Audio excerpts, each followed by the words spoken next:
If you use those algorithms right and everything else, sure, you can have a lot of followers, but if you don't have the value, man, like anyone can have fucking tits and ass and have like 100,000 followers, but what are you doing with that? What value are you bringing?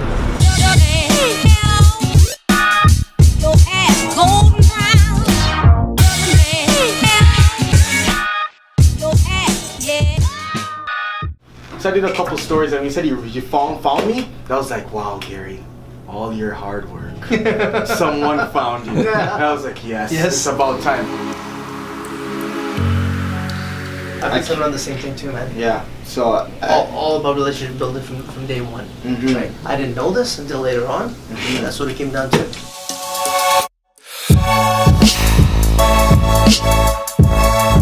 All my business today comes from one thing, is because of my relationship with them. Yeah. For however I hit not this or this, but this. Yeah. right here. Yeah. No, that's where it came from. Best advice I can give, man, is relationship first, man, over anything, everything.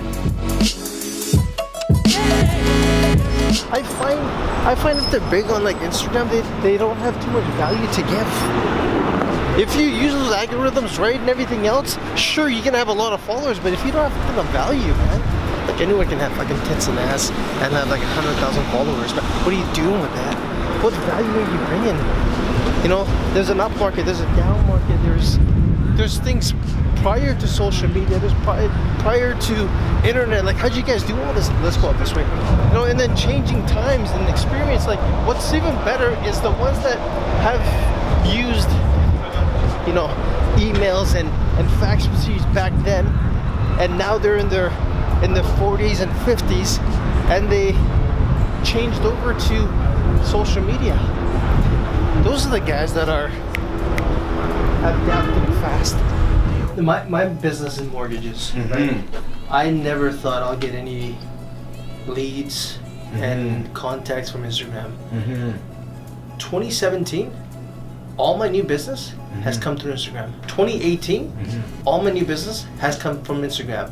Now forget about the other ones before. That's a phone call, that's a text message, they know me. But all the new stuff, direct messaging, or they found me somehow. They messaged me or commented and we got to connection and had a meeting like this, and then hey, listen, can you help me with this, can you help me with this? So I didn't know this platform was going to help me. I assumed it was going to be for, you know, younger, because most of my demographic on the mortgage side is so much older, but they're there because we're seeing the numbers behind the scene, right? Where, like, if you go to our engagement on Instagram, it's quite high now, right? So we get a lot of traffic from there. But if I'm looking at my engagements and then the watch video time on Facebook and on YouTube, those numbers are climbing, right? And we know the people are coming because it shows those people, and eventually they're not clicking first time, they're not liking and subscribing at the first time, but eventually they do. My page is about entrepreneurship, and if somebody wants that, they'll come and get it. My job is to engage as much as I possibly can, and eventually they'll come. My database outside of social media is huge, right? And we're going through that right now. It's like, hey, did you know we have a YouTube page? Oh no, man, send me a link. Send me a link.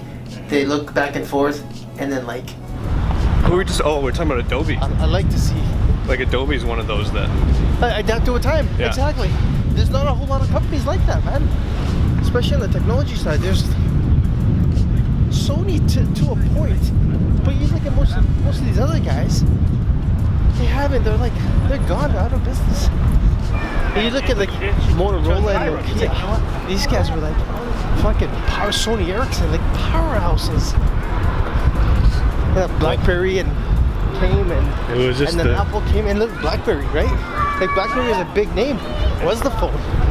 It took me so long to change from a BlackBerry to an iPhone because it was just so used to it. It was a great product. I see the light side to it, the good situations, but I also see the dark side. For sure, there's gonna be both sides. There's always dirt. I get to write off some of those things. Some of those things I didn't get into. It's like, oh my god, why did I get into this? And you know, we're gonna write it off. But you know, out of that 10, you know, 6 do well, 5 do well, 1 does well. One turns to being so positive, right? Like we come back sometimes over the weekend, like we got 5 new subscribers. Holy shit, what happened? I just sent text out, right? So I just got to do more and more of that. And then the value, the value that's coming in is unbelievable with the quality and the response we get back. Playing around on Instagram at 2 p.m. and I should have been working, and I came across your post and oh shit, I gotta. Sunil says go back to work. I can go back to work, right? Yeah. You know, that kind of stuff. Or we get phone calls. Hey, great job here. This helped me fix this here. This helped me. And that's what matters. That's what matters to me. Right. This morning I got a call for like 20 minutes, Yeah. just because of 2 things I said to this lady I've been dealing with on another in the mortgage business, and she's like, oh my god, those 2 things that you said to me just really hit me here, and I gotta work with it. I gotta deal with it. That's what matters to me. Value given. Value Value given.